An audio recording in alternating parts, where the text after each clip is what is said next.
ó ti dídá sẹ́. Ojú kan ládá ní. Ojú kan ládá ní. Tó bá ní méjì ó ti dídá. Ó ti dídá ó. Two husbands ọkọ méjì.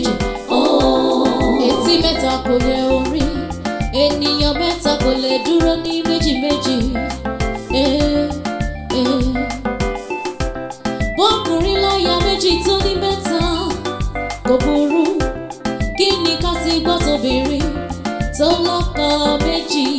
Ìyẹn ti donínàbí, ó ti dàṣẹ́wó. Wọ́n ní ó jẹ́ olégúngún ni, wọ́n ní ojú nù wọn lẹ́ran wà níbẹ̀. Èwo ló fẹ́ ṣe gan-an? Ò bá wí ká gbọ́. Ṣán láàrin ajé ní mú ní pẹ́kọ̀rọ̀. Ò bá jáwọ́ nínú dọ́bùdọ́bù kí wọ́n má lọ dọ́bù cross yẹ.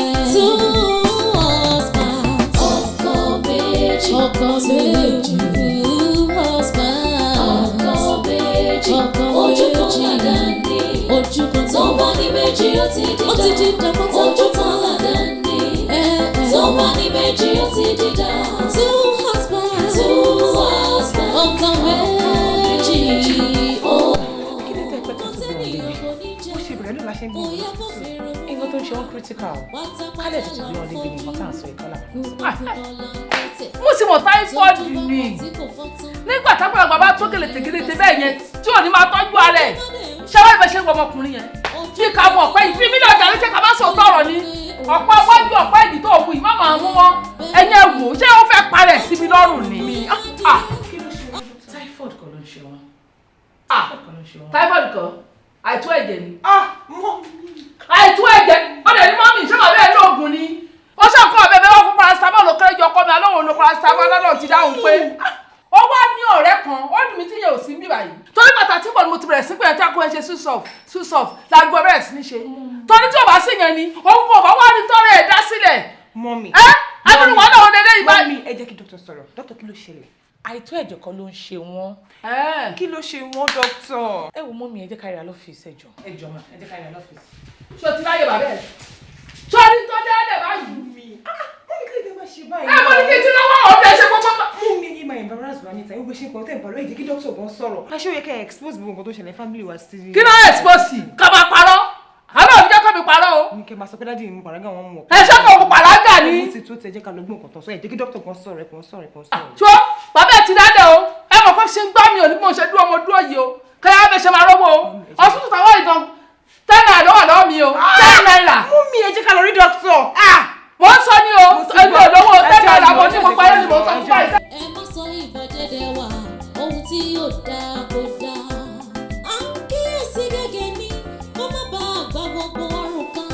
Bálára ò bá para ẹ̀ mọ́, tálára ló má dá tó bá yá. Two husbands ọkọ méjì. Two husbands. Àní kí ló ṣe dájú kí ló ṣe gbọ́n mi. Ojú kan ládá ní. Yé ogun o, wọ́n tún kú ọkọ̀ láti. Kí ni nǹkan tó ṣe wọ́n gangan? Orí ìpè ni wọ́n ti pè mí ní ìsìn tẹ́sí bẹ̀rẹ̀ sí ní sọ̀rọ̀. Ṣé ń sẹ̀rù bá ṣé wọ́n ti kú ni àbí wọ́n sán jábọ́ lórí bẹ́ẹ̀dì? Báwo mo ṣe fẹ́ mọ̀ yẹn ẹ̀gbọ́n wọn ṣàánú wọn ṣubú ẹja lọ hospital náà là ń lọ ẹja lọ. Tèmi bá mi po. Jóná dákun ṣé ní hospital ṣe wà nísìn. Ṣé omi ni ń fà sí ọ lára ni àbí wọ́n sì ń mí àbí wọn ò mí mọ́ àbẹ́jẹ̀ ni ń fà sí ọ lára? Báwo mo ṣe fẹ́ mọ̀ ṣe bá jọ. Kí lorúkọ hospital? Bọ́lá ṣọ́ ọmọ náà débẹ̀. Mo mọ̀ ọ̀nà débẹ̀. Oya jájọ mọ́ lọ. Tèmi mọ̀ bá mi o. Ẹ̀gbọ́n mi nǹkan tó gbọ́dọ̀ ṣe.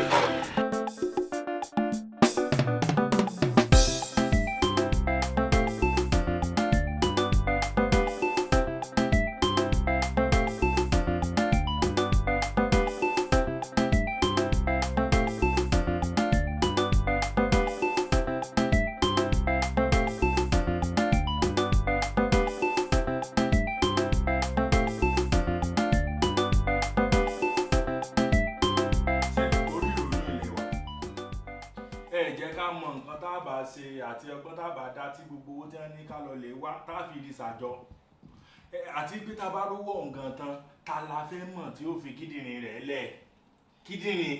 In fact kò tí ẹ yé mi rárá ó tójú sí mi ni o aláì. Honestly kí tẹ sọ pé mo fẹ́ kọ àgẹ́rẹ́ mẹ́sẹ̀ mo fẹ́ gbégbá aṣẹ́wó tàbí mo fẹ́ bọ́ sí títì mo fẹ́ lọ ju orí mi gan kò sí mo fẹ́ rí ìzàdúró owó yẹn.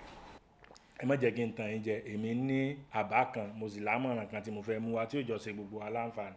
mo ní àbá kan tí mo wá nísìn.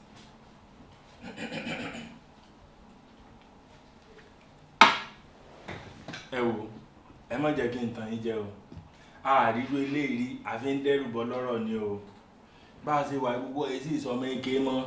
ẹ wò ẹ má jẹ́ ká tanra wa jẹ ẹ jẹ́ ká mọ bá a ṣe dọ́gbọ́n tá a ṣe ṣètò láàrin ara wa ṣe rí ipò tí ẹ̀gbọ́n mi wà wọ́n ní 50-50 ní nọ́mbà 1 nù.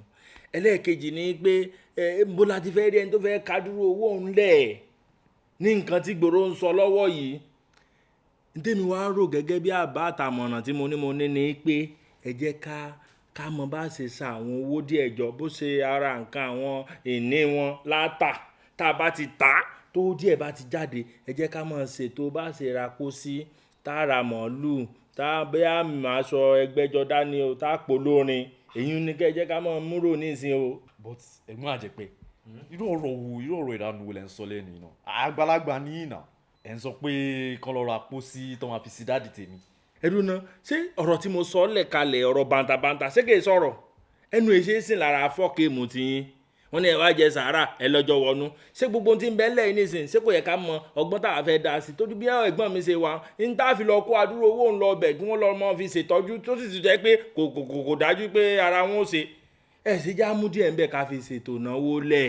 ẹ ti ẹ̀ dúró náà tó bá jẹ́ pé ilé wà ní shoes daddy tẹ wà nírú situation tó wà yẹn tí àwọn ọmọ tiyín náà wá ń sáré lọ bá bóyá àbúrò àbẹ́gbọ̀n àbọ̀ rẹ̀ tó ń try láti rally round pé kán raise owó fún wọn tó wá sọ fáwọn ọmọ yẹn pé kán má wulẹ̀ bọ́dà kán lọ ra pósí kán ra màálù kí kán fi sí bàbá wọn báwo lẹ́yìn ṣe máa feel tẹ́ bá gbọ́rọ̀ yẹn.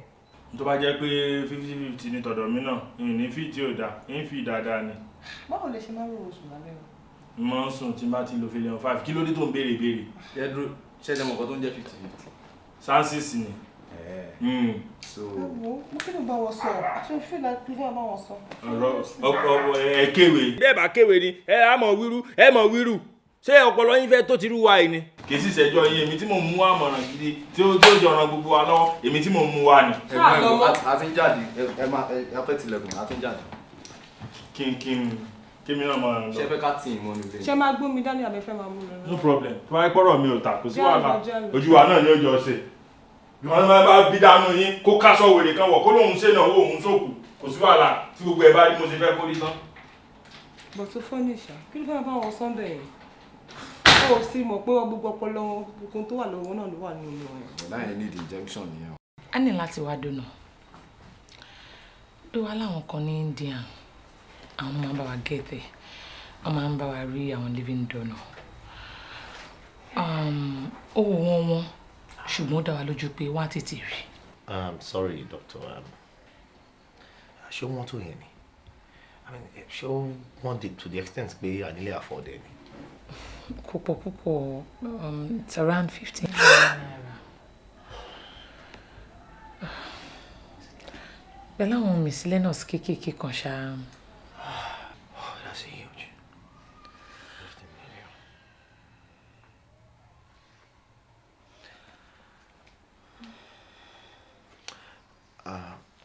Doctor, okay, my transfer out for the money. Then I'll rally around for the rest. We need to save this life. Yeah.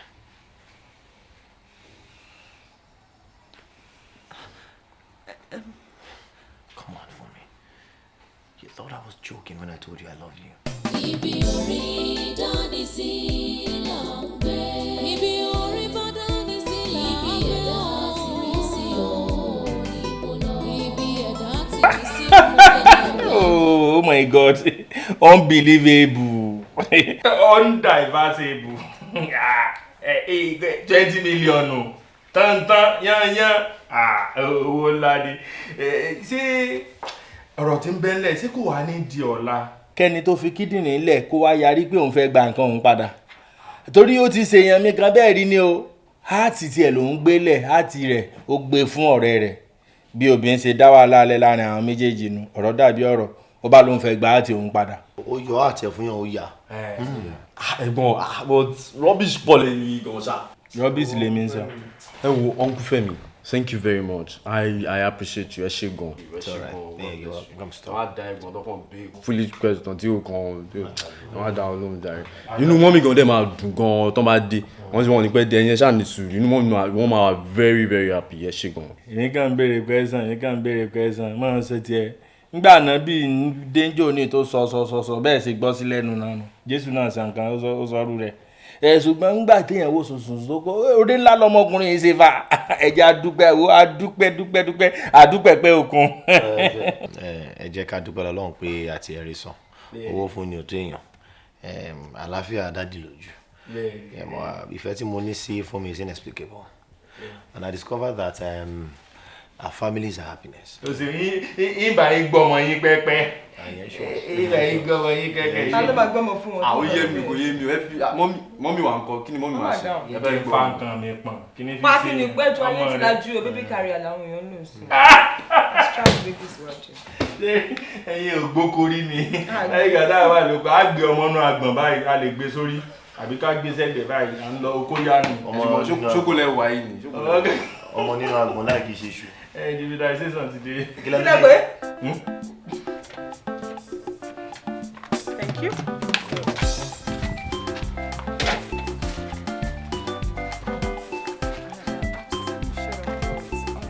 Sincerely don't know how to say thank you. I appreciate it. You don't need to. Shadow was looking in. Don't doubt me. Don't worry now. I will do well.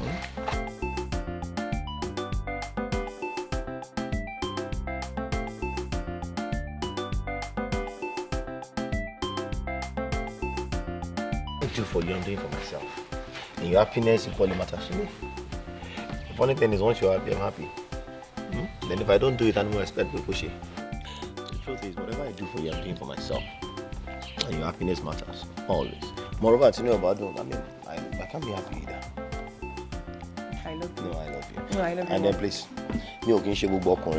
my name is Adefemi Aderibigbe, the son of Senator Aderibigbe. So, Step it, eh? Do I must like carry up? Well, if I don't sack myself. Oh, yeah. I love you. Sincerely, I love you. No, I love you more. No, I love you more. No, I love you. I love you. Nice. Your mama, no more. Yes. Thank you.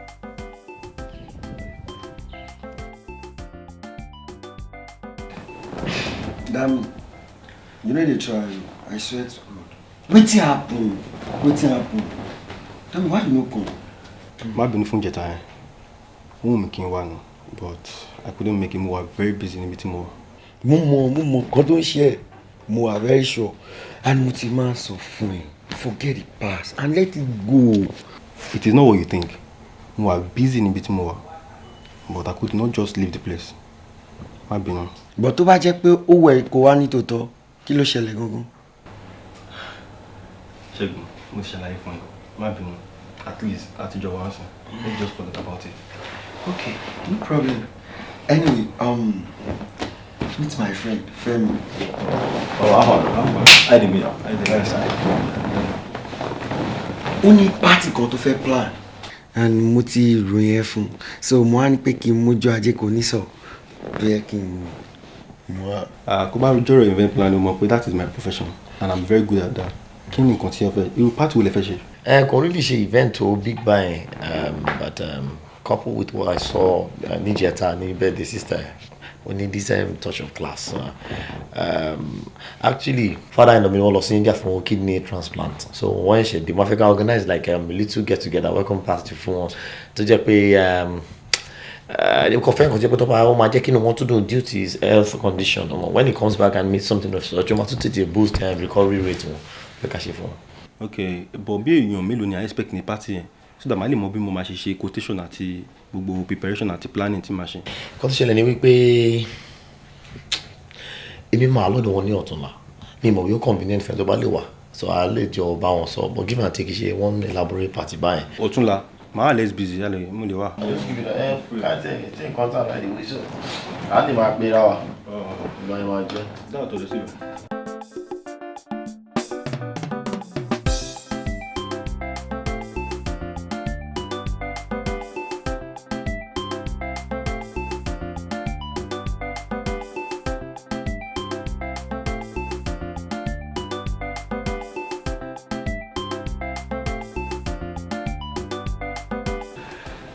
ẹ ṣé mo dúpẹ́ o mo really appreciate yín gan o àìsàn kéré ó tóbi Ọlọ́run ní fẹ́ kẹ́ni kankan ní gbogbo yín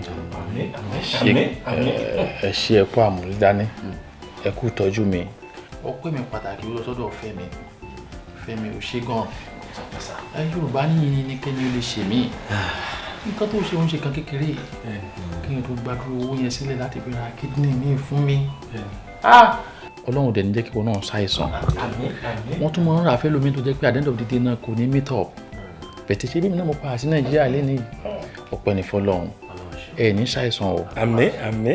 Àmín. Fẹ́mi I'm more than grateful ó ṣe gan.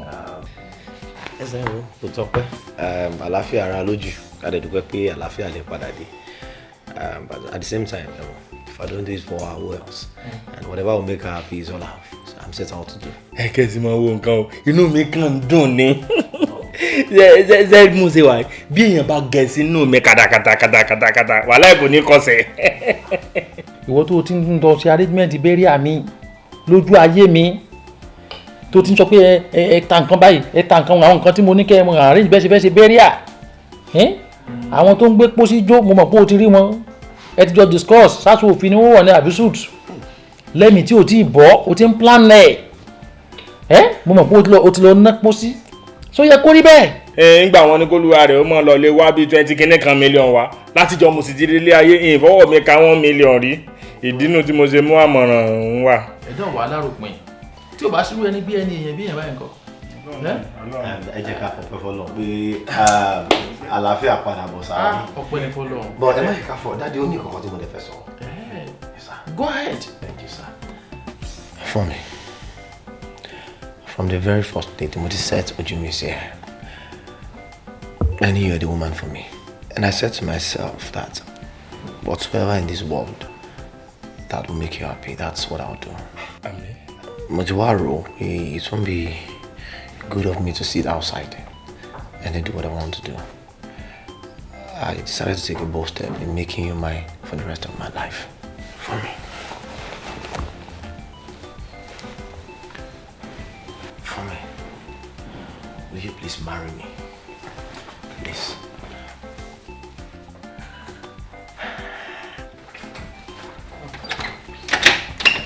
Má bínú pé mo pẹ́.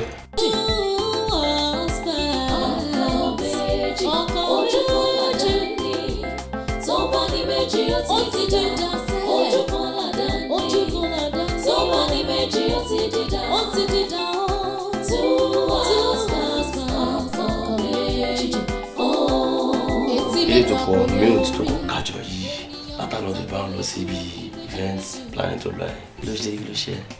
Mo ṣàmọ̀ fún mi tí mo máa ń sọ̀rọ̀ nípa ẹ̀fọn. Girlfriend yẹn tó sọ pé òun fẹ́ ń gbà yẹn kó tó gbó lọ sí Amẹ́ríkà. O lè bí ìpè lóhun mo lọ́la mi. Wow, that's a good news. I'm very much happy to hear that o. That is not a good news. O lè bí ìpè bọ̀bọ̀ tó pè mí kí wá give proposal bí wọ́n fẹ́ fún mi nísìn. In fact bí mo ṣe ń wọlé mo ṣe ń propose fún mi. Ẹ má sọ wọn gbàngbà yẹn.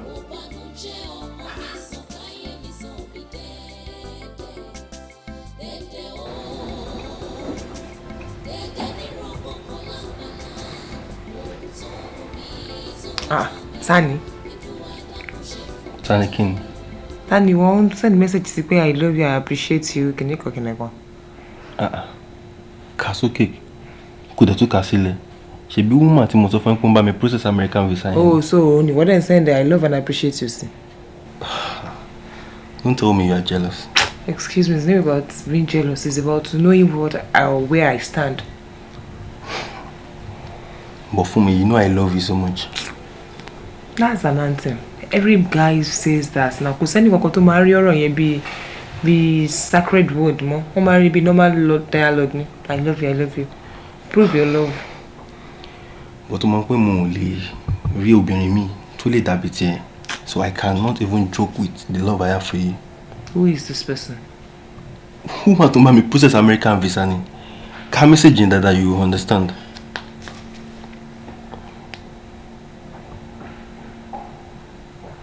Bó ṣe mọ̀ pé irúfẹ́ tí mo ní ṣe irúfẹ́ yẹlé ni. I love you so much. Ọlọ́run yọ ẹ́. Fumi, you're so funny. Why? I can't joke with your love. Trust me. Sure. I'm not sure anymore. You love me, but I'm borrowing your ọkùnrin. And you know I love you. I love you more. I love you. I think I've loved you since. We are one in November. You don't talk about my danger conjure. Fumi. On site me now.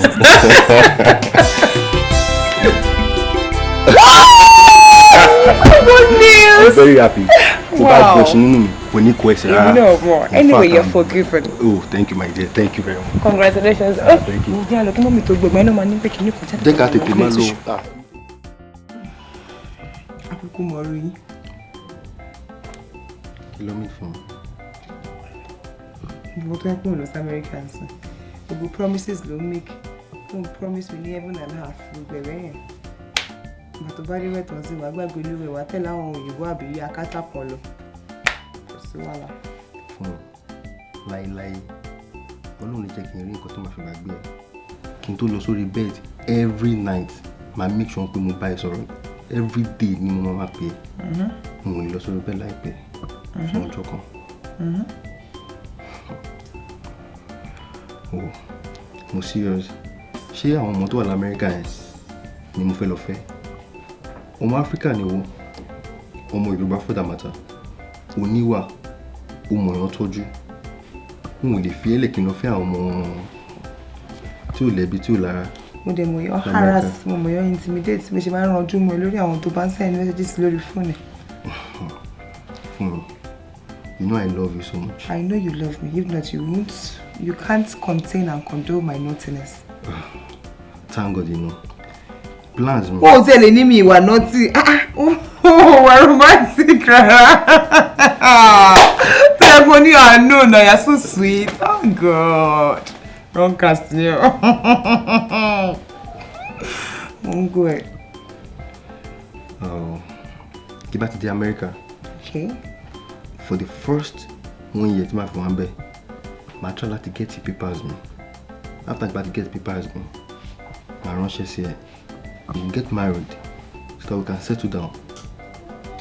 No, really time for my motor and ben. When you are me, I can't leave you. And you know that. Easier said than done. Madam, easy. As if say we know that you hear everything they happen for that side. To my love for you, look at my baby. Whichever one. Don't know about stop taking. Ọlọ́run, àwọn ọ̀la inú mi ṣe.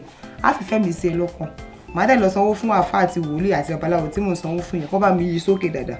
Ìsà tó bá ti débẹ̀, gbogbo èèyàn tó bá ti rojú mi lọ máa rí lójú wọn. Ṣùgbọ́n má worry, fílẹ̀ fẹ́ mi. Yes. Dáàmú. Mo ń fúnra sẹ́ǹsì. Pé kí ni? Ìwọ tí wàá rí bàbá olówó kan tó máa ń tá ẹ̀sẹ̀ pẹ̀lú owó. Immediately ni wàá gbàgbé mi sí America. Oh. Yeah, sure. Ìwọ náà ṣàfẹ́ sọ̀rọ̀ kó má dàbẹ́ ni pé èmi nìkan mò ń sọ kí wàá gbàgbé wàá gbàgbé kí bó ti rí ẹ̀. Kí ni ìgbà kí n bá wà ìwọ nìkan wá gbàgbé. Mọ́mí fún mi, ọ̀rọ̀ àwọn tí ń sanwó pension wa ó sú mi. Ó sú mi. Nígbà tí yẹn bá sin ìjọba fún ọdún tó gbọ́rọ̀gbọ́rọ̀ tó dásìkò tó yẹ ká gba ẹ̀tọ́ wa táwọn àmọ́ tó jẹ́ pé sójà ló tún máa fi dí ìbọn ti yàn. Ó sú mi o. Àìníjọba tó dáa náà ni gbogbo eléyìí. Ṣé bó ti yẹ káwọn ìjọba kan bá fojú tó gbogbo orú nǹkan báyìí? Ìgbà tẹ́ bá ní ẹ ṣe wàhálà fún ìlú yín, tẹ́ ṣiṣẹ́ tẹ́ wá tó stage kan tó yẹ kí ẹ máa jókòó kẹ́ máa jẹun. Àwọn tó máa ní kẹ́ máa lọ tò sínú oòrùn burúkú. Àbí àwọn kan dẹ̀ ń gbé sí lórí lọ́fíìsì wọn. Kò yé mi. Bá àti èlò lóyìnbó ṣe bá gbọ́ bóyá ń ṣe nílùú òyìnbó. Wọ́n ní àwọn tó bá fẹ́ gbowó pension bá owó àwọn fẹ̀yìntì bẹ́ẹ̀ yẹn. Nígbà wọn máa fi jí láàárọ̀ bí aago 6, owó ti dá káǹtì wọn. Ẹ tí ẹ bá dẹ̀ jí láàárọ̀, o bá fẹ́ náwó ń bẹ̀, ẹnu kò mú ke lọ, kò lọ fi ṣá owó síta ni. Èyí ẹ̀yẹ́ ń pè ní jíjí tí mo jí mo bá rà látẹ̀wọ́ wọn mi ní ọkọ̀. Kí wọ́n lábùrò mọ́ tó. Kí lábùrò mọ́ tó. Bí ìgbà tó ń jẹ wá ń yà ni. Ó wà ní fi ń gba fàájì káàkiri, Ọlọ́run dájọ́. Ọlọ́run máa fa àkọ́mà ní ṣe gé wọn ilé kéwù. Sí ọ̀. Ọlọ́run máa fa ẹ́. N tó gbé kaná ti ń jóná. Nǹkan tẹ́ níyàn dá o, ojú kò náà pè yàn. Mo ti gbọ́ ti rùn, àwọn ìpè òfin lótìrí lòbù mi lágbára. Sáré gbé wá kí n sáré wá nǹkan kan jẹ. Oúnjẹ tí bá jẹ lónìí ní tó fi kíw lọ́la. Ẹ ṣáà jẹ́ ń lọ wò wọ̀nyí náà la ní ká sóúnjẹ fún. sí ò sí kí tó náà kí ni yẹ mọ́mí fún mi kí ló dé mọ́mí fún mi àmìdá Tolú fún mi mọ́mí fún mi Tolú fún mi kí ló tẹ̀lé mọ́mí fún mi ẹ̀ wá gbà mí mọ́mí fún mi Tolú ìwọ̀n mi wá. a ti ṣe coronary cauterization fún wọn and I discovered pé blood vessel wọn ti wà blocked so surgery la máa ní láti ṣe láti save life fún wọn cataract intervention la máa ṣe fún wọn cataract tube la máa lò fún wọn. Doctor ẹ dákun gbogbo tẹ́ ẹ sọ yé mi pátápátá ẹ sọ tí mo gbọ́ I don't understand you at all please.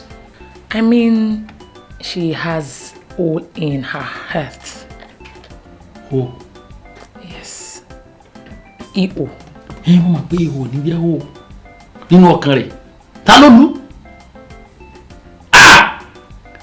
Ẹ wá gbà mí.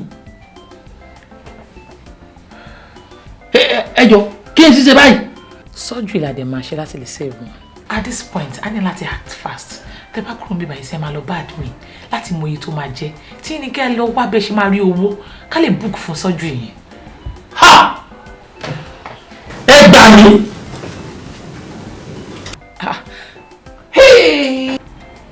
Kí la máa ṣe báyìí náà?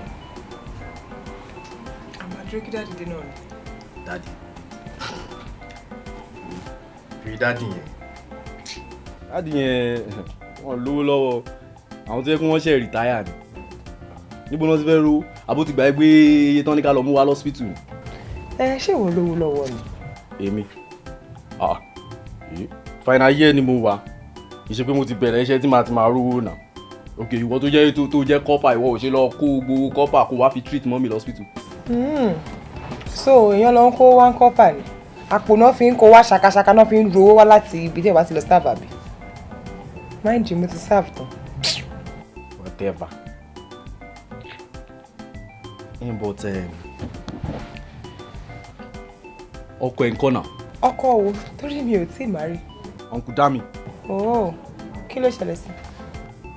Ó ti tó bí 6 months nísìnyí tán ti lọ sí Amẹ́ríkà náà. Ó yẹ kówó ti wà lọ́rùn. Ó mọ̀ kó tó máa ṣẹlẹ̀ wá pè wọ́n pé mọ́mí condition mọ́mí ó ti critical gan-an. Owó máa jọ. Ọlọ́run ló ní mọ́mí tètè bí ẹ o. Tó bá ipò lọ pẹ́nu díẹ̀ jù báyìí lọ ni ò bá fẹnu wọra jù báyìí lọ. Ó ga ọ. Inú ẹ pòpọ̀ ọpọlọ ẹ jọ ìfún ẹ jọ mọ́ra wọn. Báwo ló ṣe ń pass in school? Èèyàn lọ sí Amẹ́ríkà láàrin 6 months. Wọ́n expect kó ti rí millions tó máa send sílé. Ṣé wọ́n ń káwó l'Amẹ́ríkà ni? Ṣèjú náà kàṣẹ wá lólówó yẹn. Ayé wa ló wà ní. Ṣé bí ẹ ni? Ṣé wo lo mọ̀ rí? Aláìní tíjú, aláìní ròmí ara Galatia. Ìwọ lẹ̀gbọ́n responsibility ẹ ni pé kó make sure kó save life mọ́mì. Kálí mi lẹ̀gbọ́n ń sin ni àgbọ̀ ṣùgbọ́n ọ̀ lẹ̀gbọ́n ó jù mí lọ dáadáa. So wá bí wàá ṣe save life mọ́mì o. Àlọ́ dẹ̀ ni ẹ. Ọ̀dẹ̀ ni ẹ. Ọ̀dẹ̀ gidi ni ẹ. Ìyẹn ṣe ń gọ̀ báyìí. Wọ́n lọ ṣé inú ẹ pòpọ̀ ni àbọ̀kọ́lù ẹ jọ̀. Dádì. Dádì ẹ káàbọ̀ sàjà. Èmi ò rí nǹkan kan o. Mi ò rí nǹkan kan o. Gbogbo bí mo dé pátápátá ń rí owó. Kálukú kan fẹnu yaran sọ́bẹ̀ fún mi ni. Kò sí nǹkan kan ní wọ́n ní ìlú lè ìtagbẹ́. Ẹnìkan ṣoṣo ń lọ dájọ́ Monday fún mi. Monday gan sìn kò tí ì sú ọ. Kò yé mi náà báyìí o. Kódà bí mo bá dé ó ti ń rẹ̀ èmi náà. Ó ti ń rẹ̀ mí bí omi inú gòun sì gbọ́dọ̀ fọ́. Bí báyìí fọ́ báyìí tí ó fà mí ò sí o. I'm tired. Kí ló tó wò mí? Ó dá mi ò wẹ́ mọ́ o. Àbọ̀dẹ̀ lélẹ́yìn ni. Ṣé tó fẹ́ mọ jà ni? Ọ̀dẹ̀ lélẹ́yìn náà. Dáàdì dé sí i wọ́n mí sókè mi sílẹ̀ àwọn ń kú ló ń rìn àwọn lọ́wọ́ olómi tútù kò gbé síwájú wọn nẹnu kiri. N ti ń ṣe mí èso mi o ọ̀rọ̀ mi kọ́ ló ń ṣe mí o ọ̀rẹ́ mi ni o gbogbo ẹsẹ̀ báyìí mo ti rìn káàkiri bíi fẹ́ńdọ̀ kódà ẹsẹ̀ mi gbọ̀n rìrìrì báyìí ni n ti ń ṣe mí èso mi rárá bíi kí n oúnjẹ gidi jẹ ni bíi kí n rókèlè jẹ kára mi tó fúyà kó tiẹ̀ lé balẹ̀ kí n rọ́ọ̀kà jẹ ní àmàlà tó lẹ́fọ̀ọ́ gbogbo ayé mi mú mi láìsí radiétọ̀.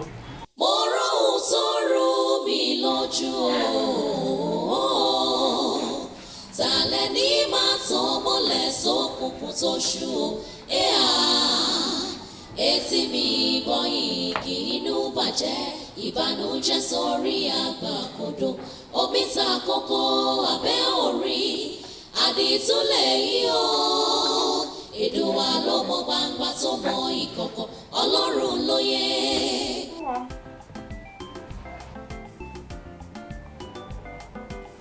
kò sí ọkàn mọ́mì ni ara wọn ò yá so wọ́n ní wọ́n collapse kí wọ́n rọ̀ ṣàn lọ sí hospital.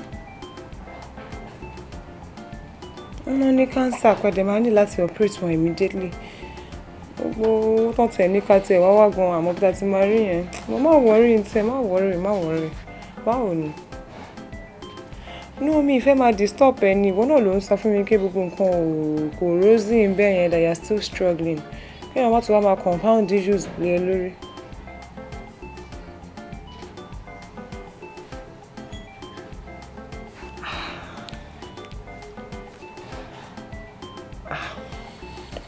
Ọlọ́run bí ti ẹ̀mọ̀ nǹkan tí màá sọ Ọlọ́run àṣàbábá mi ràn ẹ́ lọ́wọ́ ibi tó ro kan rí sí àti ibi tó ro kan rí sí orí àwọlé tó ìwà lágbára Ọlọ́run. Thank you so much. kò sí ó ṣàmọ́ sún yàn gbà mí náà nígbà ẹ̀kọ́ sí mi I'm fine anyway.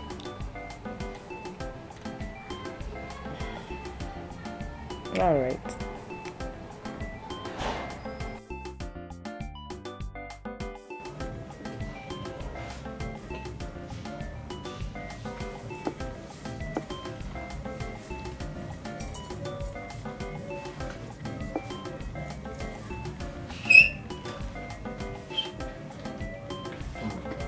O lè really blame mi fún gbogbo nǹkan tó ṣẹlẹ̀ náà.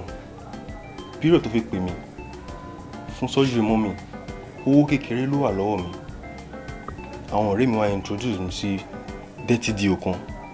Dirty deal yẹn la ṣe tí mo fi rí owó yẹn send. After 1 week tí mo send owó yẹn ni àwọn ọlọ́pàá kó gbogbo àwa tá ṣe deal yẹn wọ́n kó wa sínú prison for good 5 years.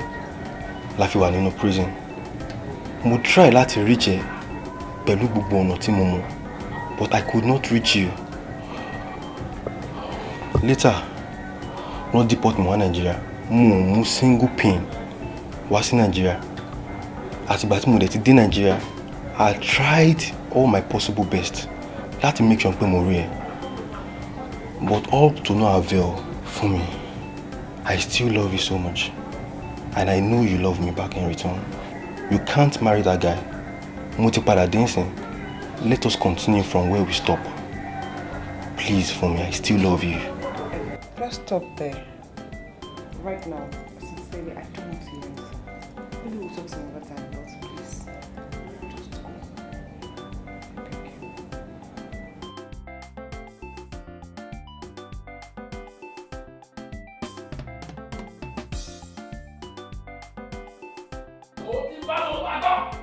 Ohun tí mo bá sọ báyìí. Èmi lọ kọ́ lóde. Tí mo bá bá ọ rí ọkọ ìyàwó. Èmi yẹn. Ọkọ ẹgẹ. Àfẹ́. Ọmọ ló máa kúrẹ́ lọ́kọ̀. Ẹgẹ tí wàá tóbi fẹ́ mi. Èmi lọ kọ́. Gbọ́ lọ́kọ̀. Èmi aláṣẹ. Yes. Yes. Bọ́ bá tiẹ̀ kọ́kọ́ ìyàwó kó máa jáde ìwọ náà máa bọ̀ síta wà lọ́kọ̀ ìyàwó. Why not? Ṣọ́kọ̀ ìyàwó nìwọ. Ṣé bàbá ọkọ ni mí ni? Mo bèèrè lọ́wọ́ ẹ̀ ṣé bàbá ọkọ ni mí ni? O fẹ́ tẹ́. Ìwọ gan fẹ́ tẹ́. Ó máa kàbù. O fẹ́ lára ẹ̀ jù. Ṣé mo yẹ sọ fún ẹ yìí? Ẹni tẹ́mi fẹ́ kọ́ ọmọ mi fẹ́ lọ́mọ mi máa fẹ́. Ìyọ̀ ló pa Fẹ́mi ló máa fẹ́. Sẹ́mi àti ẹ̀. Fẹ́mi ló máa fẹ́. Ìkà ni ẹ́. Ìkà ni wọ́n náà. Olè ni ẹ́. Olè ni wọ́n náà. Olójú kòkòrò ni ẹ́. Ọmọ tó Olè dẹ̀ lọ lápá ake. Tó wọ́ sòsò tó fún èmi ní odidi kidney. Tó náwó tó nára. Ọjọ́ gbogbo wa náà pé kidney tó fún ẹ yóò wúlò. Ó bá wúlò. Ó wúlò. Ó bá wúlò fún ẹ. Ó wúlò fún ẹ. Ẹnu ẹ̀ lájọ wa ẹ̀. Ẹjọ́ kò ìwọ àti Ẹnu ẹ̀ lájọ wa ẹ̀. Ṣé tọ́wọ́ bá kọjá yẹ kidney yẹn máa jẹrà mẹ́ nínú ni? Kò lè wúlò fún ẹ. Torí ọ̀lẹ́ lápádànù ní ìkàdẹ̀ ni ẹ. Ìwọ tó bẹ̀rẹ̀ sọ̀rọ̀ pé wọ́n jẹ́ ìkà. Èèyàn ra ilé ayé gbẹ́fẹ́ mi. Èèyàn rí pé mo ṣàìsàn. Ó dẹ̀ tọ́jú mi wà láyé mo wà láàyè. Èèyàn wá ní problem nílò ìmọ̀ tó lọ. Ṣé o rí pé ìkà ni ẹ? Ìwọ ló ṣe fún kì í ṣe mi. Yes! Ìwọ ló ṣe fún kì í ṣe mi. Táìmù ẹ̀dẹ̀ ti lọ. Ọlọ́run náà sí ẹni. Gbàbẹ́. Ó sì fún ẹni yẹn. Fẹ́mi ló máa fẹ́. Torí ti ẹni. Nígbà tẹ́ pé wọ́n tó tọkọ ìyàwó ẹ̀ sì kí òróró fi tọ́jú ẹ̀. Tọ́mọ yóò bá tọ́jú mi nǹkan. Fẹ́mi ló máa fẹ́. Èmi ní aláṣẹ nulẹ̀ èmi bàbá rẹ̀. Èmi mo bí ọmọ mi. Fẹ́mi ló máa fẹ́ kò lè fẹ́ dá mi. Ìwọ lọ́dún oṣù mẹ́sàn-án. Gbogbo tó bá gbàdá máa fún kò lè fẹ́ dá mi. Èmi wá jẹ́ kó mọ̀ yìí pé right ni mo ní lórí ọmọ mi. Ọ̀dà. Èmi àtẹ́gọ̀ ti bẹ̀rẹ̀. Ilẹ̀ tó mọ́tò lè mú Musa nílé fún wa yìí. Èmi Musa nílé yìí. Yes! Àṣẹ tó bá dé òfin mo lè gbà lẹ̀. Ẹlẹ́sì yọ owó pẹ́ṣọ̀ wèrè tó gbà. Èlò ló ká. Tí o bá sí pé mi lọ sùn fún àwọn fámìlì tèmi tó fi owó fún ẹ láti kọ́ ní ilé yìí. Ṣé wàá lẹ́nu ọ̀rọ̀? Wo tó bá bí mi tínú bá bí mi wà láì bá lé ẹkú òun lé yìí. Ó ti tán. Èmi wá kó tó wá lè mi, èmi wá dìbọ̀sì ẹ̀. Ṣé ìwọ? Bẹ́ẹ̀ sọ máa dìbọ̀sì ẹ̀. Ó ti tán. Ṣọ́ọ̀tì ẹ̀ Àwọn ilé dìbọ̀sì. ẹ̀kọ́ lè wá sùn títì náà. Máa dìbọ̀sì ẹ̀. Èmi kò wá dìbọ̀sì ẹ̀. Màá wá ru ẹjọ́ ẹ̀ ní kóòtù lẹ́bí kó máa wọ́n máa ra ẹ̀wọ̀n fún ẹni gbé. Ṣé o rántí pé court marriage kọ́ ni mo bẹ́ ṣe? Ṣé o rántí pé court marriage kọ́ ni mo bẹ́ ṣe? Ẹ jí mi gbé ni. Ìwọ àtàwọn fámìlì ẹ jí mi gbé ni. Ó mọ̀ fẹ́ sì tẹ ṣe yẹn. Ẹ jí ìyàn ìgbẹ́ láì ṣe pé yóò wù mí pé mo rí ẹ pé mo ní pa àbọ̀rọ̀ ọmọkùnrin wù mí. Ìwọ torí lẹ́gẹ́lẹ́gẹ́ yìí. Nígbà tá a jí ẹgbẹ́ wa lè sápadà ọmọkùnrin òbóbìnrin ò sápadà kí ló dé kí ló dúró ṣe. Wàhálà ìjọba ti gbé ẹjí mi gbé mi ò lè fọ́jú kí n fẹ́ rú ẹ. O ò ṣe sápadà. Ṣé sápadà? Ṣé ìgbẹ́tẹ̀ ní ogun fún mi? Ojú mi ti já. I will divorce you. Àwọn èèyàn gidi tó wọlé tẹ́mi lè fi àwọn tó dúró déédéé. I will divorce you. Inú fẹ́ lẹ́sẹ̀ mi kọ́. I'm going to divorce you. Ó jẹ́ gbogbo ẹ̀ náà kò yọ lára ẹ̀. Má divorce you. Ó bá lò fẹ́ lò fún kíláàsì. Okay. Èmi àti àjọ kìsì. No problem. Bàbá bí ẹ̀rọ wọnú yàrá mi. Fẹ́mi ló máa fẹ́. Bàbá bí ẹ̀rọ wọnú yàrá mi. Èmi náà fún mi kó sí kó fẹ́ wọ́n ti rẹ̀. Máa ń kí ẹni. Tó wá wọ yàrá mi, máa ń kí. Máa ń kí. Bẹ́ẹ̀ mo sọ fún ẹ. Friday. Mo bá dalẹ́ pé olóògùn wa kò ní sẹ́mu. I don't bang anymore. Èmi náà ní bang yẹn mọ́. Yes. Kàkà tó fi ní àyè mi náà ní bang yẹn mọ́. Ó bẹ́ẹ̀ ta. Kí kálukú lọ́wọ́ ẹ̀. Ṣé wọ̀? I'm tired of it. Wọ́n ní wọ́n wọ̀ ní yàrá mi. Bí ìwọ bẹ̀rẹ̀.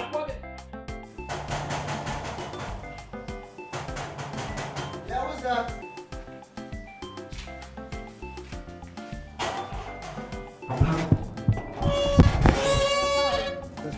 Ẹ̀jọ̀ ọ̀gá nǹkan ṣó wà ní. Bọ̀dá mi. Ẹni àwòṣá. Ẹni àwò. Ó wà lẹ́wọ̀. Ẹ dà lọ. Ẹ má bọ̀. Lọ́dọ̀ wọlé ẹni fún pásítà. Kò sí bàbá ọlọ́wọ́ ìjẹ́ kò sí àwọn. Bọ̀dá mi.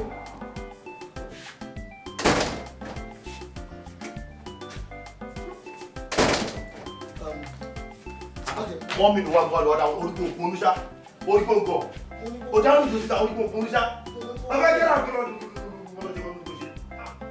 Àbọ̀dé bẹ̀rẹ̀ bẹ̀rẹ̀ abẹ́ ìgbógbọ̀ ó lè dáhùn sí mọ́mí lọ síta. Ẹ máa mọ ní ìlànà ìwọ̀n ó lè ti lọ́dún ṣe. Ẹ jọ̀ọ́ owó ni mo wá rí. Jẹ́ntú ló dín ní mímí ṣe fáìtà mi ìdẹ́ ń fa wàhálà. Téèyàn bá tẹ ọká mi nírù mi dédé bínú. Àmọ́ téèyàn bá tẹ ọká mi nírù tẹ̀yìn mi máa hate. Mọ́mí kí ni nǹkan tó ṣẹlẹ̀ lọ́wọ́? Thank you. Ohun tó ṣẹlẹ̀ gangan ni wípé mo sọ fún ẹ several times pé mi fẹ́ rí ìwà àti ọmọ mi mọ́. Fi ọmọ mi sílẹ̀, leave my daughter alone. Please, leave my daughter alone. Mọ́mí Sherry, kádàrá ló kọ èmi àti ẹ̀kọ́. Kì í ṣe choice wa. I understand. We met differently and we fall in love. The only thing máa ṣe gẹ́gẹ́ bí ìyá ni kẹfà àdúrà àrùn wa lọ. We live happily. Ọmọ yín safe and lówó ẹ̀ má worry. Ayé lọ́ọ̀fù ò ní dà. Ó ní ìgbéraga gan-an. Bẹ́ẹ̀ ló ń bá mi sọ̀rọ̀ tó bẹ̀rẹ̀ sí bounce. Tó ń bounce báyìí, tó ń bounce. Àwa tún fi swagger sí. Torí gbogbo swagger yẹn kò jẹ́ èmi o. Ṣọ́ọ̀rẹ́ ẹ gidi gan. Mi ò fẹ́ mọ orúkọ tó ń jẹ o. Dẹ̀yìn lẹ́yìn ọmọ mi tó bá ṣọ́rí ọkọ mi alátẹnujẹ ní ẹbí náà ni o. Tó bá rí àwọn pẹpẹ súùpù kan tó ń gbé lọ jẹ àtàwọn ẹja tó yí kọ́bí tó lọ gbé jẹ tó bá fi ń tiẹ̀ lẹ́yìn wọ́n máa tiẹ̀ ṣubú o ìyá ló lọ́mọ o èmi mo lọ́mọ mi o. Mommy is fine. It's fine. Máyẹ̀ ká gíun palẹ̀. Ó lè ń ṣọ̀rọ̀ tàwọn. Ẹ jẹ́ ká wọlé. You can sit down and talk this out. Ẹ jọ ilé àbẹ̀rẹ̀ ìwẹ̀ bíi ilé èkúté oníkẹ́mi wọ̀ mo sọ́ọ̀rì gan mi ò ń wọrú ẹ̀. Anyway, it's fine. Mo ti gbọ́ yín. Whatever you want to do, I mean, go ahead. But èmi àtọmọ yín love ara wa and then kì í ṣe choice wa. Dẹ̀yìn lẹ́yìn ọmọ mi mo sọ fún ẹ. Lẹ́yìn mi tí mi ní wọ̀nà ẹ mọ́ last one ni mo wá fún ẹ. Lẹ́yìn tí bá tún rẹ pẹ̀lú ọmọ mi màá ṣú ẹ màá jẹ́ kó mọ̀ pé ìyá ló lọ mu. Mọ́mí máa fẹ́ o. Kí ló rí? Máa fẹ́. Wàá fẹ́. Máa fẹ́ of course. Máa fẹ́ ma. Ó dẹ̀ lóbi. Yes, I'm getting married to her. O ní òbí. Mommy, she loves me. O níyàwó ní bàbá. Ọmọ yín fall in love pẹ̀lú mi kí lẹ fẹ́ ṣe sí. O níyàwó ní bàbá. Of course. Wọ́n dẹ̀ fẹ́ jẹun ẹ. Yeah. Wọ́n fẹ́ jẹun ẹ. Of course. Mọ́mí ẹgbàá bí ẹ máa fẹ́. Máa fẹ́ má pẹ́. Ẹ jọ máa lọ. Máa fẹ́ mọ́mí. Ẹ má lọ sí ẹyẹ fẹ́ sùn bí mi ẹni tẹ́ máa lọ fún àbí kí ló ṣẹlẹ̀ fún mi. Mo dẹ̀ ẹ̀rẹ̀ sọ̀rọ̀ ẹ̀rẹ̀ wọ́n jẹ́ kọ́ mọ̀ pé mo ya wèrè gan lọ́bẹ̀rẹ̀ mi mo yí lórí gan. Ẹ má sún mọ́ mi o. Mọ́mí. No, má dùn ọmọ. Má dùn ọmọ. My own in-law. My own in-law. Ọjà wọlé ní àbọ̀lọ́ ibú kí gbogbo ń sọ̀rọ̀. Ẹ̀jẹ̀ ẹgbẹ́ bá ti ọ̀tẹ̀ mi ò wá bọ́ta lọ pé ọlọ́pàá wa. You know what you're going to do for me? Mi ò bọ́ta. Máa mú fún mi ní. Okay, fine. Bí ọlọ́pàá mi. For me, the only hope I had when I was in jail was to come back to you so that we can start from where we stop. Ìwọ ni ayé mi. Níbo ni mo ti fẹ́ rí obìnrin mi tó lè dàbí tiẹ̀? Kí ló tó contact mi nígbà tí gbogbo nǹkan báyìí ṣẹlẹ̀ sí? I tried, but to no avail. I'm still in love with you.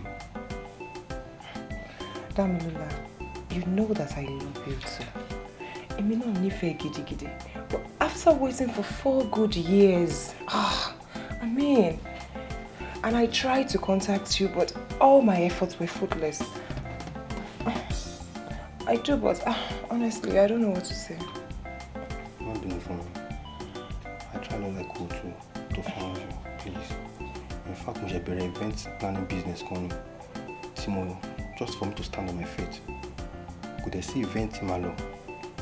Mama feel why be am le pàdé ní party. Excuse me, please. What if I was married before you came back now?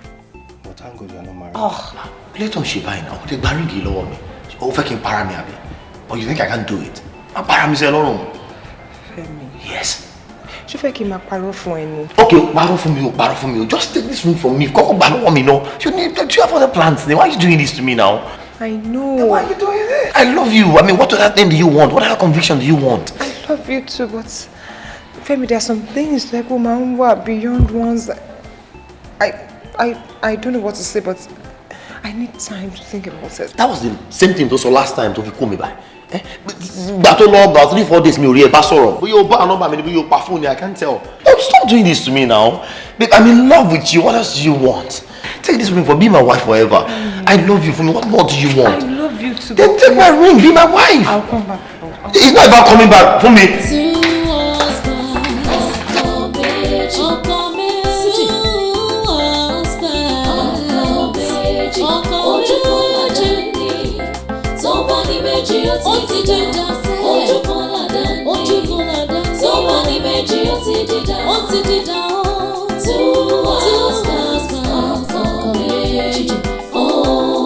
Sáré wá rí yín ni tí mọ́mí bá mọ̀ ọ́ lásán gan-an. No, fine. Because listen, let's go straight to the point. You're ọkùnrin ni wọ́n náà. You know, as a man, you know, but in matters of love, she might look ọkùnrin. You know, when a man is in love, there is this way you feel that I can't really. You be guy now, you understand what they talk now. So when you fall in love with a babe, you man share now. You understand? So more being a man. And if you are in my shoes, only when you might feel that when you might react, when you feel like you just be on my side. So yeah, come over me beg more sorrow, bam sorrow, really my work. But be anything to my me, whatever is going to cost me, I don't mind. Whatever, what you got to buffer you just name it. I'll be a guy like you, anything you want, just tell me. Yes sir, go then so yẹn kò sí nǹkan tí mo lè ṣe sí ẹ mo ní cherry tí nǹkan tí mọ́mí bá ti fẹ́ báyìí kò sí nǹkan téèyàn lè ṣe sí wọ́n máa ṣe jan kò sí nǹkan tí mo lè. Obìnrin ni mom sí ọkùnrin ni wọ́n dé àdẹ tí ní dáàdi inside wa ìwọ kan máa bá mọ́mí sọ̀rọ̀ kan máa bẹ́ẹ̀gbọ́n ẹ̀ sọ̀rọ̀ kan máa jẹ́ kó mọ̀ wípé see mo ò lè parọ́ fún between you and I ọlọ́run ṣe kẹta wọn bí I am so in love with your sister. I have not come into her life to date. I am actually in her life to marry her. Mo fẹ́ fẹ́ I'm so in love with her. Kò bá mi bá sọ̀rọ̀ kó farabalẹ̀ kó gbọ́ tèmi. Okay ẹ má rí máa bá wọn sọ̀rọ̀ máa bá wọn sọ̀rọ̀ sá. Mọ́mí àbí sísá ẹ̀. Gbogbo wọn ni. Jọ jẹ́ kí n ti gbọ́ fún ìgbà ṣé kí n pè ẹran ọ̀lẹ́ ká sọ̀rọ̀. Ẹ jẹ́ n pè yín náà ẹ jẹ́ n pè yín. Ẹ tún mọ̀ báyìí fún mi. Bá mi tẹ account number sí wa. Jẹ́ kí n fún ẹ lówó at least o gbé Uber wa. A máa bá wọn sọ̀rọ̀ sá máa bá wọn sọ̀rọ̀. Máa bá wọn sọ̀rọ̀ ẹ jẹ́ n pè wọ́n báyìí owó ẹ jẹ́ fún yín nọ́mbà mi ẹ jẹ́ fún yín lákàá nọ́mbà mi náà fẹ́. Account number tẹ̀sẹ̀yìn style. Okay. Ìṣòwò káàsì. Máa pè ẹ ṣáàjẹ ká láti dùn máa pè wọ́n sìn mọ́mí kéré gan ní family mọ́mí kéré.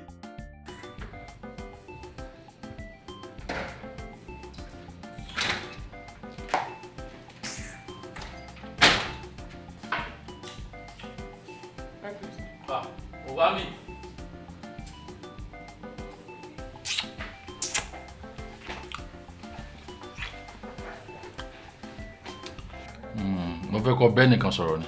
Ta ni? A ṣe sùúrù.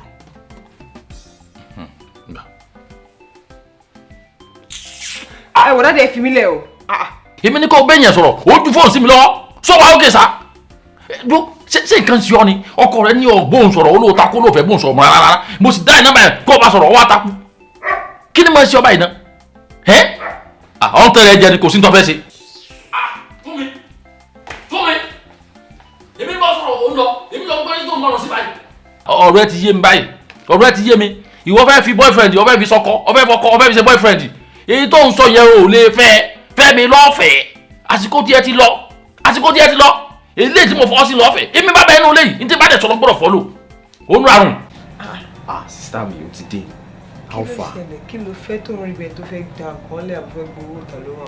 Irọ́ ọ̀rọ̀ kìíní ni ọkọ Uncle Dami àti Uncle Fẹ́mi.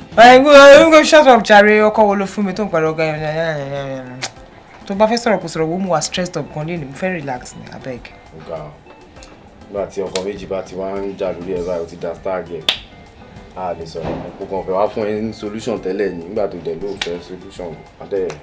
Wá jọ ò gbọ́ ni. Mi ò jẹ́ máa lo ti lé mi. Bọ̀bọ̀ padà kí ni ṣé kí n máa bẹ̀ẹ́ ni. Ó ló ti rẹ̀ mí oníkíní kan ṣé mo ní kó jókòó ni. Ojú tó bá fẹ́ sọ̀rọ̀ gbẹ́ sọ. Mo lè tó yìí mo gbúdọ̀ tó sọ̀rọ̀ lé mi torí mo ń wò pé solution kan máa wà. Mo ti rò pé solution wà lọ́rọ̀ tá à ń sọ yìí. Uncle, leave packaging, leave salt and pepper, go straight to your point. No, mo fún ní introduction tó dáa ni. Ṣé fẹ́ bọ́ tàbí fẹ́ sọ? Bóyá ká ṣe test fún wọn, ká fi determine pé okay bóyá Uncle Fẹ́mi ló love ẹ jù ni o àbí Uncle Dami. Test? Yeah. Test tó láti fẹ́ ṣe fún àwọn guys ní léjì. Èyí Dami, òun ló assist wa tó bá wa save life mọ́mì. Ó dẹ̀ ń claim fún mi pé owó tóun send sí mi time yẹn òun ló yẹ kóun lọ sí jail for like 5 years. Fẹ́mi nìyẹn sìn òun náà ló bá wa save daddy pẹ̀lú millions of naira tó kó lẹ́gbàá táwọn wá dúnà. So these guys have passed their test of time as far as I'm concerned. Wọ́n ṣì wà equal, wọ́n ṣì nǹkan the same thing náà ṣì ní. Ká wá nǹkan tó yẹ pé ó máa fi mú ẹnìkan stand out ju ẹnìkejì. Kí n fẹ́ kó wọn sí classroom. Mo ti ka novel kan rí nígbà kan bẹ́ẹ̀ ti pẹ́ and the marriage of an Ansewa tó yẹ pé woman yẹn ó lọ gbóògùn jẹ understand pé kó fi mọ̀ pé ókè o ta ló love òun jù bóyá kí wọ́n ṣe bẹ́ẹ̀ pé o gbóògùn jẹ ọ̀ tó bá lè gbóògùn jẹ o lè gbé jẹ náà. Wàá gbé jẹ. ok kó ṣe bẹ́ẹ̀ pé o gbóògùn jẹ ká wá pretend a lọ bá doctor family doctor wa bàbá sọ̀rọ̀ a sọ pé ókè o kún náà testify sí pé ókè o ti lose womb bẹ́ẹ̀. Ẹni ẹlẹ́ni ò ní bẹ́ẹ̀ ṣe wọ́n máa withdraw license táwọn kò parọ́ ni. kò ní sí on record kò ní sí on record a kàn máa dinú kó máa fún wa ní pé ókè 5 minutes káwọn yẹn kàn sáré wá kàn sáré fún wọn news yẹn àmọ́ mi náà àwọn dáàdì náà tún wá sáré fún wọn news a kàn máa sọ pé ókè pé ó ti ń affect ẹ o ti fẹ́ kọ́ ọ̀sẹ̀ ní trauma gbogbo kí níwọ̀n yẹn o ti ń affect mind ẹ ṣùgbọ́n o máa ìyẹn a ṣe lè defend ẹ if not o máa ṣe Fẹ́mi o dẹ̀ máa ṣe Dami o bá ṣe máa wá tó yẹ pé ókè o ní ṣe ẹnìkankan everybody dẹ̀ máa go home happy.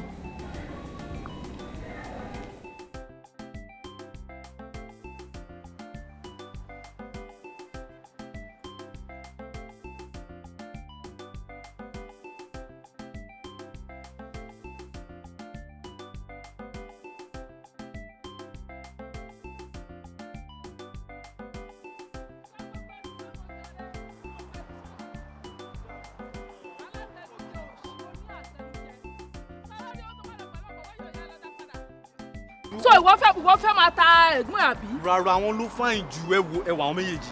Bẹ́ẹ̀ni òṣì alátẹnudí òṣì yóò ló délé ayé kí ló mọ̀ sẹ́? Ìwọ kọ́ bó ṣe wà tó bá fẹ́ yàwó tí ò bá tẹ́ mi lọ́rùn máa pọ̀ pé mi ò fẹ́. Mú mi ẹ ṣì fi tìyàwó tèmi sílẹ̀ náà ẹjá sọ tẹ̀gbọ́n mi náà. Wọ́n kí wọ́n gbọ́ ó fẹ́ yọ lórí búkú bíi bàbá ẹ̀ tó gboyè alátẹnujẹ. Kí ló dé tó máa ń ṣe méjì? Ó ti gbọ́ owó àbí? Owó tó máa ń hun yín ẹ̀yin méjèèjì. Ọlọ́mọ yẹ pé police station ti máa lọ sún alẹ́ nígbà tí bá bẹ̀rẹ̀ wèrè.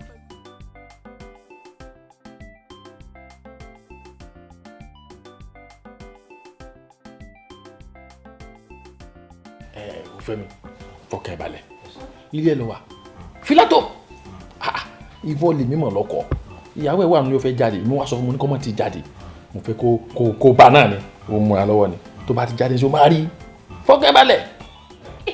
Yes, I believe you, sir. Relax. Ilé ẹ wà.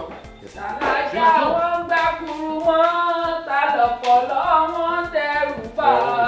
Ẹ wo Ṣàkì tó ń ṣe bí ọ̀rá o àwọn àbíbí ṣólóore ṣẹ̀ráyé.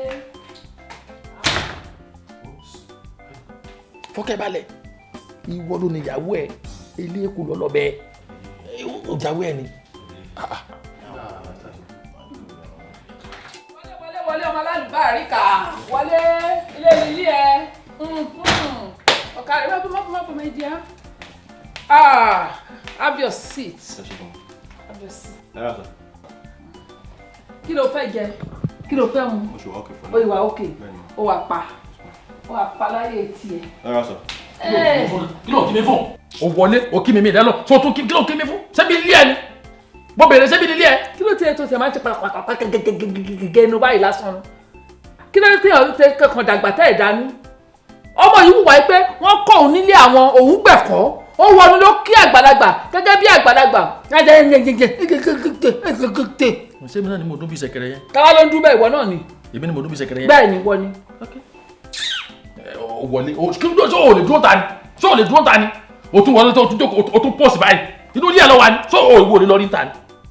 Èèyàn wá wo ìyàwó ẹ̀ oníkó lọ jókòó tà torí kíni wo ọjọ́ kọ̀ọ̀kan fẹ̀yìntì dáadáa kò sí ìyá wèrè ká bá ṣe wèrèwèrè á ṣe mi ta gbé wá yìí ọjọ́ kọ̀ọ̀kan fẹ̀yìntì. Relax olówó ní bọ́ọ̀rẹ́ rárá pẹ̀lú mi. wo my dear para ẹ̀ balẹ̀ ìyàwó ẹ̀ fẹ́ ìjáde. Wá kí ló ṣẹlẹ̀ bolo náà wọ́n sún sáyìn jáde ọ̀dọ̀ ìwé máa gbàgbé kí ni problem ẹ̀ ọkàn bẹ́ẹ̀ o fẹ́ lọ gíjẹ kí ni problem ẹ̀ ọ̀bọ̀ iná kí ni problem ẹ̀ náà obìnrin tó ń gbòòrò ni. obìnrin tó ń gbòòrò wa wá tiẹ̀ síwájú ni. listen ẹ ti fẹ́ra rí ẹ̀ fẹ́ra mọ́ nìyẹn ẹ wá tiẹ̀ síwájú náà tọ́lá ìwọ kú síbí ni. o ti mọ history. of course I know history ló read ní school. ẹ sì ni ẹ yọ ẹ pass then go send the pass. ìyàwó tèmi lélẹ̀ ìyàwó wá tiẹ̀ síwájú ìyàwó pọ̀ ń gbòòrò lọ́wọ́ síwájú. irú ẹ náà fẹ́ yàwó. máì tí bá gba ìtì ẹ̀ wá gba ìtì tèmi. Dámì mọ́mì. ṣe báyìí tó ti yẹ bọ́ọ̀lù ọmọ ogun wẹ̀yìn ẹ̀ wò mo wà lẹ́yìn ẹ̀ bíi pé wọ́n bí báyìí wọ́n bí mi ò fẹ́ tó bínú mi ò fẹ́ tó bínú lẹ́bi ọgbọ́n tí mo bẹ sọ̀rọ̀ mo ní mi ò fẹ́ tó bínú lẹ́bi jẹ́ kó ní ẹ̀pẹ́ kí ló tó ṣe bí ọmọ gáràjì kí ló tó ṣe bí ọmọ gáràjì àwọn tó ti ẹ̀kọ́ ẹ̀ tí yàn bá nílò àkàṣe kí wọ́n má nílò àkàyè. ìyàwó ẹ̀ wọ́n nílò ní ó lọ rest má wọlé no problem. mọ́mí ẹ wò mí dáadáa. excuse me jọ. nínú ẹ̀ náà tẹ́lẹ̀ táwọn ò ní kẹ́ fún lọ́mọ. gbẹgbẹgbẹgbẹgbẹ yẹgbẹ mo yẹmọ tó bí. eré tí mo bá tó wọ òkìkà lọ́wọ́ sọ́run yẹn. èmi wọ òkìkà lọ́wọ́ èmi wọ òkìkà lọ́wọ́ ẹ̀rọ tí mo wọ Amẹ́ríkà ni mo ti rà. ọgbọ́n yóò fi ní sí tẹ̀wọ̀n. ó mú àtọ́ mi gbọ́dọ̀ sókè. kí ló fi ní sí tẹ̀wọ̀n ẹni kan bá yẹn. wọ́n mọ̀ tọ́kùn Amẹ́ríkà. àgbà ìtì mi ojú ọ̀la mọ́mì àgbà ìtì mi o lè pàdé mi tàbí sọ́kùn àgbà ìtì mi. àgbà ìgbà tí fún ẹ àgbà ìtì mi mọ́mì ẹ̀kọ́ mọ́mì àwọn ọmọ mọ́mì tó ti ṣe big boy wọ́n tó ní bébí fàlà ọláyin ló jẹ́ wọ́n pè bébí jàre kéde máa lọ tó bá ti lọ jẹ́ àmọ́ kí fálówó mọ́tò you can't be here.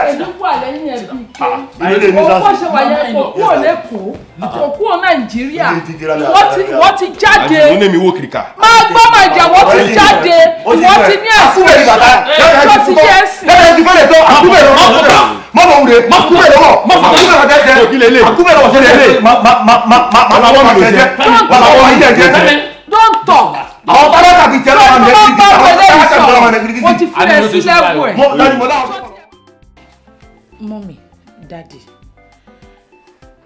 oògùn tí fún mi lò yẹn ó pọ̀ gan ni ọlọ́run nìkan ló yọ wá if not nǹkan míì bá ti ṣẹlẹ̀ ẹ jẹ́ ká dúpẹ́ lọ́wọ́ ọlọ́run pé ọlọ́run bá wa rẹ̀ mí ẹ̀ padà. ọlọ́pàá ó fẹ́ pọmọ fún mi ni bẹ́ẹ̀ ni. àná ẹ̀ nílà káyè ẹ bẹ́ ṣe lánàá gbàgàtẹ́ sọ̀rọ̀ tó bá pẹ́ ẹ̀yin jẹ́ kí ọmọ yìí kó fẹ́ ẹni tó yẹ kó fẹ́ tẹ́ ẹ̀ fẹ́ bá tiẹ̀ gẹ́ ọmọ ò ní lọ gbóògùn gẹ́gbó tó ṣẹlẹ̀ yóò ní ṣẹlẹ̀. ìwọ ló jọfẹ́ fẹ́mi tó jẹ́ pé ìfẹ́ rẹ̀ ọkàn rẹ̀ lọ́wọ́ ó jọfẹ́ ọ̀ndàrí ibo ọ̀ndàláàmú ni òjò fọkàn lórí òdòdó. ẹnu ẹ lẹwà yẹn ó di ilé Fẹ́mi àti ẹwà rí máa tẹ chicken mẹ́wàá fún ẹ sọ̀rọ̀. ẹ wò wọ́n ní ẹjọ́ ẹ má pariwo ọmọ náà other patients nínú ward kò dẹ̀ ní dákọ́ máa gbọ́ pẹ̀ ń pariwo ẹjọ́ náà. kí ni a ti rí ta ìbádá wàhálà lẹ́ẹ̀mí ta wà yìí tí wàhálà yìí máa ṣẹlẹ̀. ẹ dákun kí ni tó sọmọ ní pàtó báyìí ká mọ ta fẹ́ ṣe. ẹ jọ dọ́tọ̀. èmi ni ká bá sọ̀rọ̀ èmi nìyá ọmọ èmi mo bí nǹkan mi o. ṣé àwọn oògùn tí fún mi lò yẹn pọ̀ gan-an ni ó pọ̀ débi wípé ó ti ṣe àwọn iṣẹ́ tí ò yẹ kó ṣe lára ẹ̀ ó ti bà àwọn nǹkan tí ò yẹ kó bàjẹ́ ní ara ẹ̀ ó ti rupture womb ẹ̀ and láti save life ẹ̀ a máa ní láti yọ womb ẹ̀ ni. ẹ gbé ọmọ jáde sọjáde ọjáde ọmọ ràgó àbọjá tẹran léyà.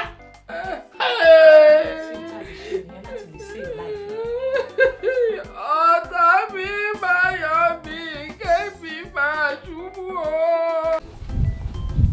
I have started out with Dami already. Yeah, I know that he loves me, but my heart beats for you. It is you that I love, and I want to spend my whole life. Wait. I think you're running too fast. I understand. There's no point telling him you want him to show you. At times, at some point in life, you want some things, but it can't be. Only my jetty. I understand. There's no point telling him to go. I think if you're what there is this kind of bond. I think there's this kind of synergy between you guys to blend. And I don't want to be an obstruction. I don't want to take you away from what your heart deserves or the happiness you so desire. So I'd rather step aside. I'll let you be. It's better if you love something, let it go. If it comes back, then it's yours. But I feel, do you know about it? I'm fine. You don't know, Jody. Oh, my magnitude love the Walari for you to want to commit suicide because of him. Oh, my God, that means you are deeply in love with him. You can't, and I don't want to come into the picture and then you've known the guy way back. When that came, because he did all of a sudden, you want to take away from the beautiful picture. So whatever makes you happy, make me happy. I just want your happiness in life. That's all I'm after. I want you to be completely happy. I want you to be joyous. I want to see you and then be happy. You're doing well.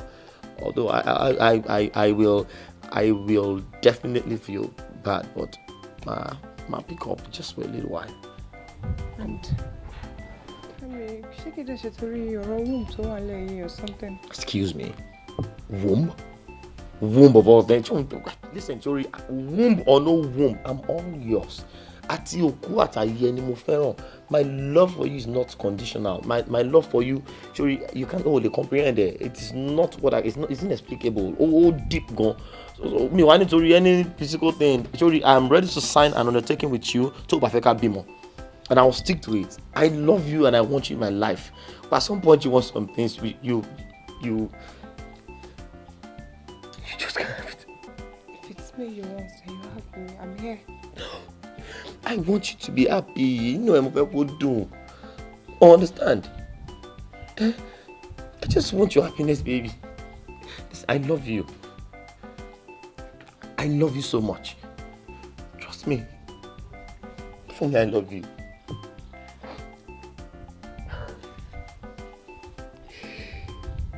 It's okay.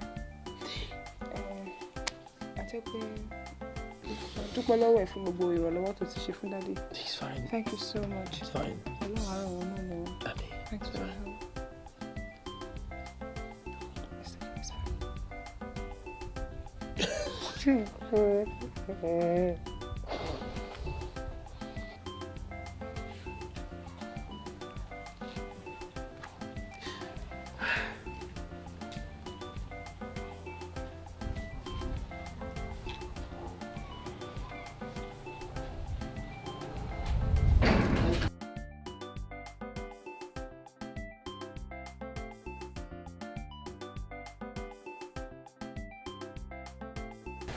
Office doctor ni mo kọ́kọ́ lọ. Wọ́n dẹ̀ ṣàlàyé everything fún mi. But fún mi, it's unfair. Wọ́n fẹ́ para ẹ̀. Ayé ò lò tó yẹn. Mo bá ti sọ fún mi pé mo wà in love pẹ̀lú Fẹ́mi. But right now, mo ti yọ̀ǹda. Kí wàá tiẹ̀ fẹ́ra yín? I prefer you being alive than dead. Damn. So nǹkan tó ń try láti sọ fún mi sí ni pé kí n lọ fẹ́ Fẹ́mi. Oh, mind, oh, care. For me, me ò mind. But it is you that I love. It's not even Fẹ́mi. Ìwọ gangan ni mo nífẹ̀ẹ́. Ìwọ gangan ni. Tó bá yẹ kí Fẹ́mi ni màá ti fẹ́ tipẹ́ kó tó dé náà. Not again. Mo mọ nǹkan tí mo sọ fún mi. I will just let go. To me, you're not letting go. You're dismissing me. It is not like that for me. I prefer that you're alive. I'll be alive if I'm with you. I'll be happy. That's what I want. Oh, you understand? Jẹ́ ká gbàgbé topic yẹn. Oh.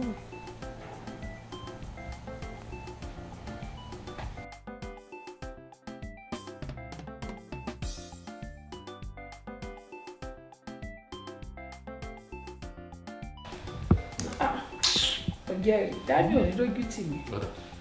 Bóyá Fẹ́mi náà wà lójú tì mí. Ṣé Fẹ́mi tó ṣe bí tọ́gì yẹn? Ẹ sì wàhálà. Èmi mọ̀ pé àgbo ni ó dà díẹ̀ Fẹ́mi ni. Fẹ́mi ni ó dáhùn. Ṣáṣẹ nìyẹn ni àbí àjàjọ́? Ó dà. Àṣẹ àbáyàjọ́. Tẹ̀lé mi lóhùn kí mi ló mọ kí n tètè mọ bí mo fẹ́ rìn mí. Ọ̀rọ̀ náà tèmi dìde nì. Gbọ́dọ̀ ń lọ. Kí ló mú? Kí ló ṣẹlẹ̀? Hey, ara kenge o. Daddy. Dọ́tà. Mommy. Very funny. Anyway, I'm good news for you. Mo jẹ́rìí. Ẹ jẹ́ kó mọ́ sọ̀rọ̀. Àwọn ní. Okay, kò sí wàhálà. Àwọn méjèèjì ṣá. Àwọn méjèèjì wọ́n láwọn wà interested. Mo ti mọ̀ pé Dami ni yóò jẹ. Ọwọ́ ń bẹ lára ẹ̀. Ọjọ́ mo ti rí fingerprint àwọn family ẹ̀ lára ẹ̀ báyìí. Tí ń han, tí ń tan rẹ́ẹ̀dì ni, danger ní nǹkan. Mọ́mọ́, family rẹ̀ ò filẹ̀, wọ́n ń follow rẹ̀ bí Instagram ni. A ti ní tó 1 million followers. Wọ́n ń sìn lọ gbogbo bí tí ń lọ ni. Ẹ̀rí. Kàtán, ọmọ. Dami ló ń ṣe mọ́. Dami sọ bẹ́ẹ̀. Dami gangan. Mi ò sí ìgbàgbọ́. Ó ti ń ríǹgì o. Fóònù máa ń ríǹgì tẹ́lẹ̀ náà ni. Dami báwo ni? Wọ́n máa ń sọ̀rọ̀ kan bíbá yẹn sí bá ní à mo ti gbẹ̀rí ẹ̀jẹ̀ gan mo ní láíláí mo lè lè.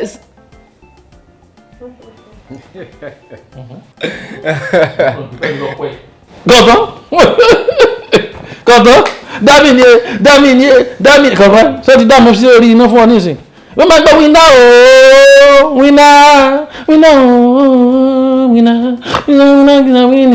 forever Fẹ́mi lọ́pọ̀ ẹ̀ focus ẹ̀ guys marriage look by is your husband. Daddy tó bá ṣèmi ni mi ní kọrin tẹ̀ nǹkan yẹn. Torí kí ni o. Tí Fẹ́mi gan wà lára èyí tó burú jù. Wọ́n di ni. Hey, you see your life? Ṣé ń di Fẹ́mi ni? Ó fi wà hàn ni. Ẹ jẹ́ ń pé wèrè. Kò ní ìdíkẹ́ pé ó parọ́ ni. Ó sọ̀rọ̀ ni Tolú. Fẹ́mi sọ fún wọn sí. Ọ̀nà wò ṣe ìrẹ́lẹ̀ gẹ́gẹ́ ẹ ọmọ tẹ́mi torí rẹ̀ gbáwẹ̀ tó ń jọ̀sán Fẹ́mi ló wò ṣe wọ́n dìlé wọn ni. Ẹ dẹ́gbẹ́ àmì mọ̀ ṣàánú o ẹwà àwọn ọmọ táwọn ń ṣe wàhálà lé lórí tó jẹ́ pé ọmọ wa tún lọ torí wọn ọlọ́run bú ẹ̀. Ọlọ́run ò ní jẹ́ nǹkan kò ṣe mí kókó báyìí lára tèmi wà èmi nǹkan kò ṣe wù mí máa fi inú ìṣòyún máa fẹ̀yìn máa fi gbọ́ ọmọkàn lágbára Ọlọ́run. Àmín. Ṣé bá dàbí ọgbọ́n ni Tolú ló wá bá mi níjọ́ yẹn tó ní pé ká dàbí ọgbọ́n. Ó dẹ̀ sọ̀rọ̀ náà. Ẹ wo. Bẹ́ẹ̀ ni ọmọ mi ni chop talk bluetooth jàre. Ṣé ẹ̀yin ọmọ ẹ dá ọgbọ́n sí gbogbo tẹ́ǹsì látijọ́ yìí ni lè wá kó mi láyà sókè tẹ́sí mọ́ kọ́ndíṣàn mi pé mi ì fẹ́ kí nǹkan kan máa ṣe yí rárá. Ó kù làkàyè ọkọ mi. Àròlé tèmi. Ọpọlọ yẹn ń ṣá. Ó jà ní orí òkò mi lásán àròlé tèmi. Mọ́mí bọ̀ Dami ni mo rí ìrọ̀ mi lára pé Dami ni Ọlọ́run sọ fún mi nínú ọkàn mi pé Dami ni. Wo wá ó máa ń ṣẹlẹ̀ bẹ́ẹ̀. Ìjọba pé ẹbí àbálà àwọn ọmọ mi èèyàn kan èdè láìkẹ́ mo láìkí ẹ̀ ní àpapọ̀ pẹ̀lú oore tó tún ṣe fún mi tó dóòlà ẹ̀mí mi ohun tẹ́mi fi nífẹ̀ẹ́ nìyẹn nígbàdá ẹ̀ pé òun ò ṣe mọ́ yìí àbẹ̀yà láyé ẹ̀mí oge wà. To hell with Dami ọmọ mi máa ní ọkọ alálùbáríkà tẹ́pẹ́jọ́ ìyàwó ẹ̀ bá gẹ̀rẹ́ bó ṣe máa ṣe rè tí wọ́n máa ṣe ráyè. ẹ dúná ṣé pé gbogbo ohun tó ṣẹlẹ̀ pátápátá kò sí nǹkan kan tó ṣẹlẹ̀ ẹ̀ ń tàn wá ni irú ẹ̀yọ́ ọmọ wò làwọn àbí ìdùnnú tó o dẹ̀ mọ kọ́ndíṣàn tí mo pé ẹ̀mí mi ò ń balẹ̀ tí n bá ti gbọ́ kan báyìí àdúrà ọ̀rọ̀ bàtàbàtà báyìí. àti àdùpẹ́. sọ wàá ráyè lóde báyìí. ayé tiẹ̀ ń kọ́ sọ ráyè lóde báyìí. àtàtàtàtàtà ọ̀yẹ̀ ṣẹ̀ bẹ̀rẹ̀ hangi ni. mo sọ bẹ́ẹ̀ fún ọ yé ẹnu amukọ̀ jẹun mọ́dà sí mi ìyẹn fẹ́ sọ kejì ni ìyẹn fẹ́ sọ kejì ọbẹ̀ sí ọbẹ̀ tó jáde.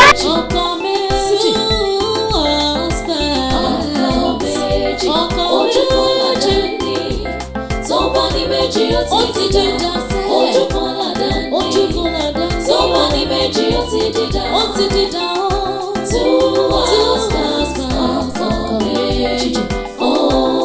Etí mẹ́ta kò yẹ orí. Ènìyàn mẹ́ta kò lè dúró ní méjì méjì.